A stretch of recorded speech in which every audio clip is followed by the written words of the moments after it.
very big. "What's this?" asked Tony. "Is it a cupboard?" asked Pip. John came and moved some of the boxes. "It isn't a cupboard," he said in surprise. "It's an old piano." The piano was made of beautiful dark brown wood. Tony took off his shirt and cleaned the wood with it. He saw brightly coloured birds, flowers and leaves. They shone like stars in the dark, dirty building. Tony opened the piano. He looked at the keys. "We can't get rid of this," he said. "We really can't." He found an old broken chair and sat down at the piano.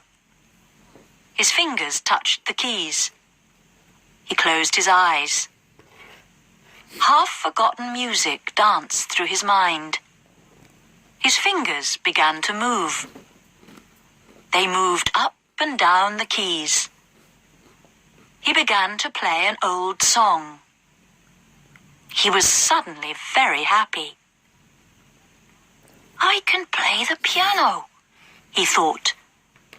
"Nobody taught me. But my mind tells my fingers what to do, and I can make music." His friends listened. "That's beautiful," said John. "What is it?" "I don't know," said Tony. They heard a noise behind them. Linda Wood was standing at the door. She was a tall, thin girl with long, soft brown hair.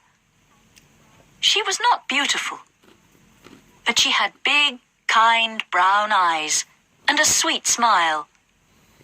She was smiling now, and she was singing very quietly. Tony heard her and stopped playing. He stood up. His face was red, and he felt hot and uncomfortable. "Don't stop, Tony," said Linda. "I've finished," said Tony shortly. He closed the piano. Linda came into the building. "Look," she said. "Mother has sent you some cakes and milk. She asked me to bring them." Mrs. Wood was a very good cook. The cakes were still warm. They all ate and drank. Linda looked at the piano. "Who taught you to play the piano, Tony?" she asked. Tony looked down at his dirty old shoes. "I can't play the piano," he said. "Yes, you can," said Linda. "I heard you. I have piano lessons at school, but I can't play like you. I like that song. It's called Green Fields. I've got the music at school, but I can't play it. It's too difficult for me. Do you want to borrow it?" "I can't read music," said Tony. "We didn't have music lessons at my school." Japanese anime. He looked unhappy and thoughtful. "Music," thought Tony. He remembered the street musician with his little monkey. Then he thought about Mrs. Lark. He remembered those wonderful Tuesday mornings, and he smiled. "We sang a little on Tuesday mornings, that's all," he said. He stood and looked at the piano. "I must have it," he said to himself. "I'll ask Mr. Wood." At 7 o'clock, Tony washed in cold water and put on his clean shirt. Then he went to the kitchen with Pip and John. They sat down at the big kitchen table, and Mrs. Wood put the food on 3 hot plates. Then she went to have supper with Mr. Wood and Linda. $7,000 about. Tony ate his meat and potatoes and drank 2 cups of strong sweet tea. Then he had 3 small cakes and an apple. He was always hungry. He washed his plate and his cup and put them away. Now, he thought. He got up and went to the door. "Where are you going?" asked John. $7,000. "I want to ask Mr. Wood about that piano," said Tony. "Pianos cost a lot of money. We must tell him about this one. Then he can decide what to do with it." He knocked at the door of the sitting room. "Come in," said the farmer. He was reading his Farmer's Weekly. Mrs. Wood was mending a hole in Linda's school dress. Linda herself was doing her homework at the table in the corner. "Please, Mr. Wood," began Tony. "There's an old piano in that building." "I don't want to know, boy," said Mr. Wood. "You don't want to know?" said Tony. "But a piano isn't rubbish, sir." "It is rubbish, boy. Take it away. Get rid of it. I want that building for my new car. Now go away. I'm tired. I've had a busy day, and I want to read my newspaper." 2 or 3 "But," smartphones began Tony again. "I don't want to know," said Mr. Wood. "Go away." He shook his newspaper angrily. "Yes, Mr. Wood," said Tony. He went out and closed the door behind him. He came back into the kitchen. "Listen, can you help me?" he said to Pip and John. "Mr. Wood doesn't want that old piano. He says I can have it. He wants the building for his new car. I can have the piano if I want it. And oh, yes, I want it very much. I will ask. But where can I put it?" "That's easy," said Pip. I will ask soon. "We can put it on Mr. Wood's lorry. We can take the piano to your house. Your family will love it." "You've never seen our house," said Tony. "It's very small, and there are 7 people living in it. We can't take the piano there." "Sell it then," said John. "Buy something nice with the money." "I don't want money," said Tony. "I want the piano." "How can I tell them?" he thought. "How can I tell them how I feel about it?" He looked at his hands. He wanted to feel the black and white keys under his fingers again. He wanted to hear the music in his mind. "What's happening to me?" he thought. Pip looked at the clock. "It's late," he said, "and I'm tired. I'm going to go to bed. We can think about your piano tomorrow."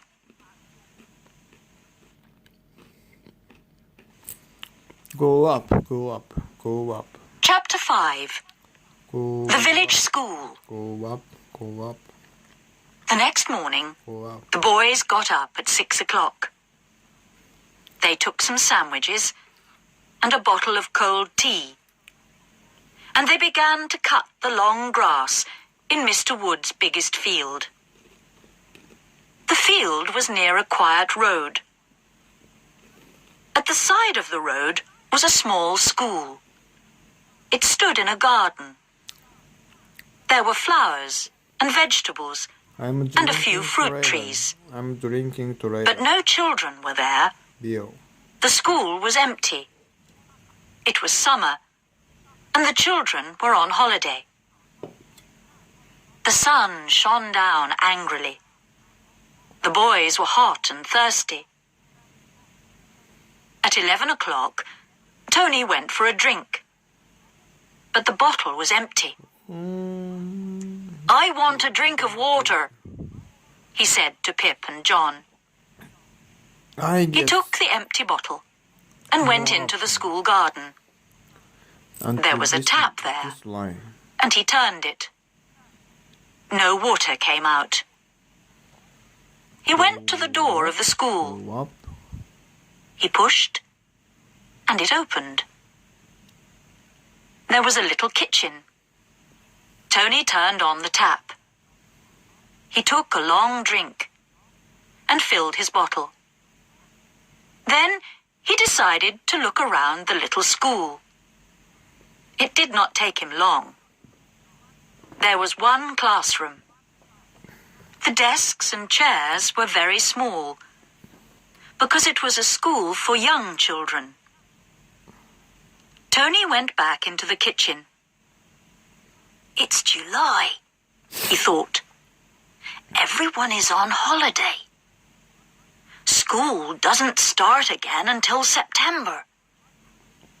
I can put the piano here. No one will come here. I've got 6 weeks. And in 6 weeks, perhaps I can find a home for my piano." I think I'm a He went back to the field. trader, almost states. "You were away a long time," said Pip. "Did you have a drink or a holiday?" They all laughed.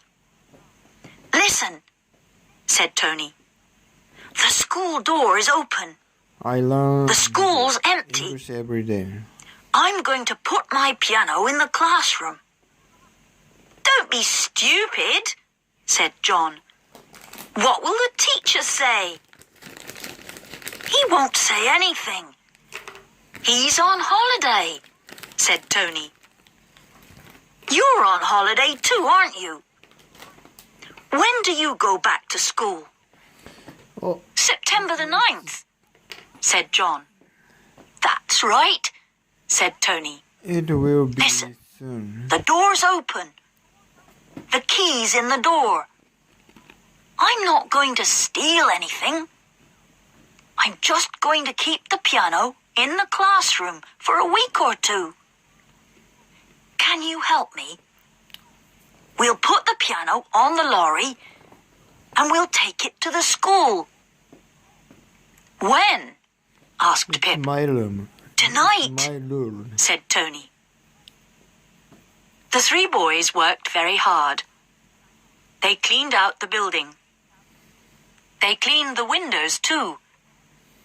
Then they put the piano on Mr. Wood's lorry. "What time are we going?" asked Pip. 8 o'clock, answered Tony. Linda gave the boys their supper that night. Mrs. Wood was at a meeting in the village. "Boys," said Linda, "Father says you are borrowing the lorry tonight." "Yes, that's right," said Pip. "I'm driving. Please, can you take me to the village? Catherine is ill." It's more. Go Catherine was Linda's best up, friend. cut, "I want to visit her," but- began Tony.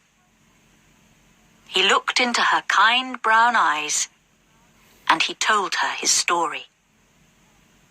He told her about his old school. He told her about Mrs. Lark.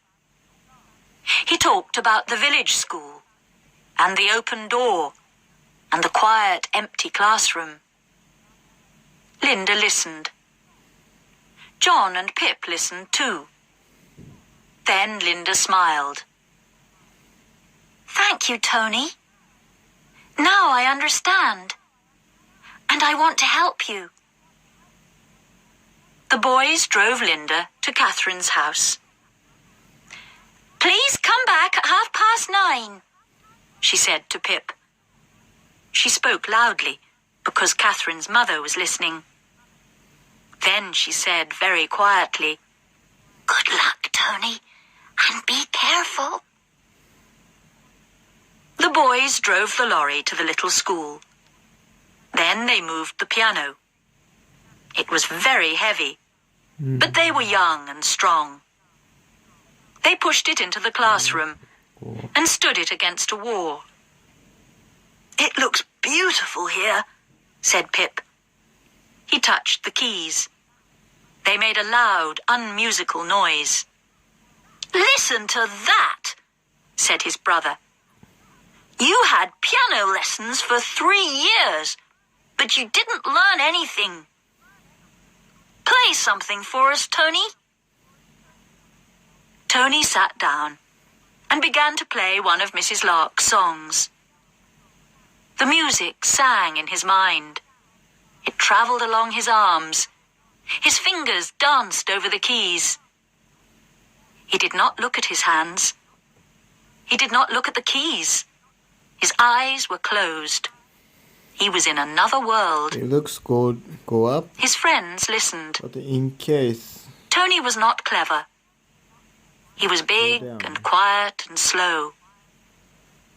But there was music in his big, strong hands.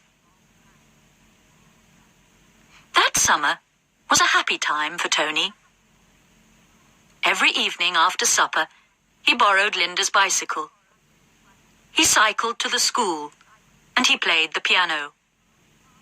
When it was dark, he cycled back to the farm again. He was afraid to turn on a light in the school. He did not want anybody to see him. "I think Tony has a girlfriend," said Mrs. Wood to Linda. Linda just smiled. Tony learnt to read music. Linda brought him a book of easy songs. She showed him the music. He looked at the little black notes and the 5 thin black lines on the pages of the book. "This is easy," he said to Linda. "It's like writing. The notes tell your fingers what to do." "That's right," said Linda. She showed him the long notes and the short notes. I have to cut it now. She taught him to read the words at the top of the page. "Look," she said, "that's Italian. Lento, slow." But Tony was not slow. No. He learned very fast. I will. Linda was a good teacher. 741. Both of them enjoyed her lessons. If you go up more, 741 line, I will cut. Chapter 6. Mr. Gordon finds a musician. Mr. Gordon was the teacher at the little village school. He was a kind old man, and the children liked him. They enjoyed his lessons, and he enjoyed teaching them. There was no piano at the school. This sometimes made him a little unhappy, because he loved music very much. But he sang with the children. He filled their young minds with songs and stories. It was a happy school.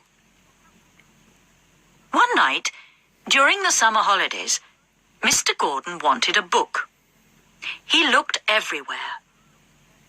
"I know," he said suddenly. "I left it at school. I'll go there at once. It isn't far away." He walked through the school garden. The door of the school was open. He felt in his pocket for the key. It was not there. "Oh, dear," thought Mr. Gordon. "I forgot to lock the door. Now somebody is in the school. Perhaps it's a thief. What can I do?" Then he heard the music. Tony played the same line of music again and again. It was not easy. "Prestissimo," said the words at the top of the page. "Very fast." His fingers flew over the keys. Mr. Gordon stood and listened. There was a happy smile on his face. Then Tony stopped playing. "That wasn't right," he said to himself.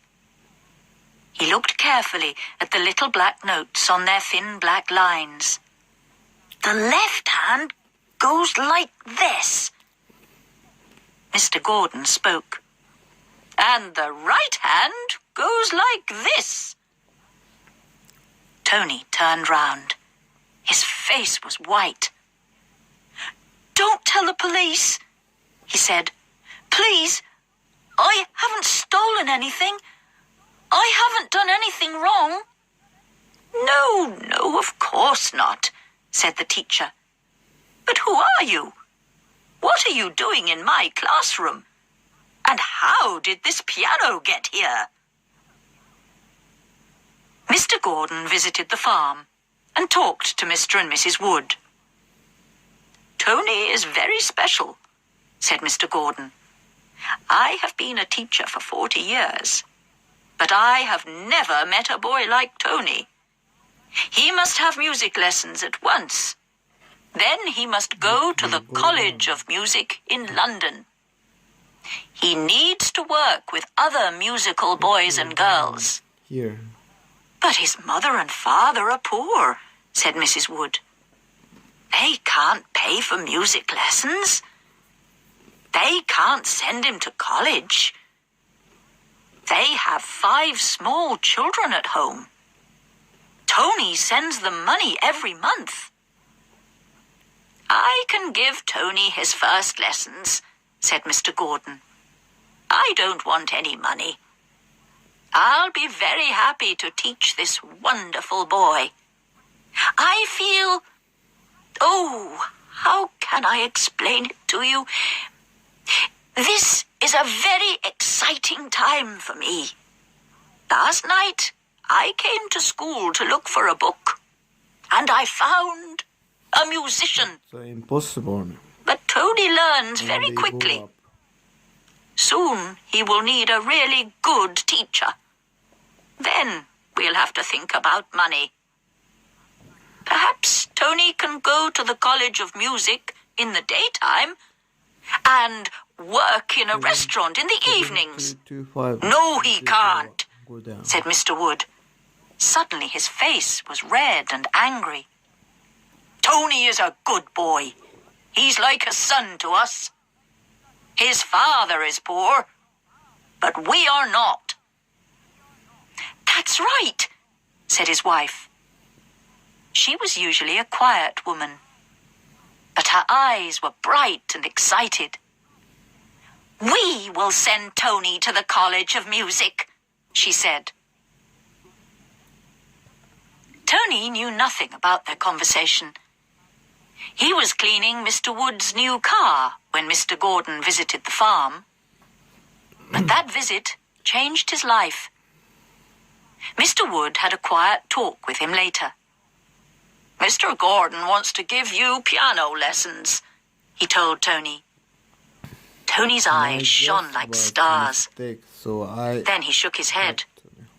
I haven't any money, sir, he said. Mr. Gordon doesn't want any money. I've had a talk with him. You are going to go to the school at 4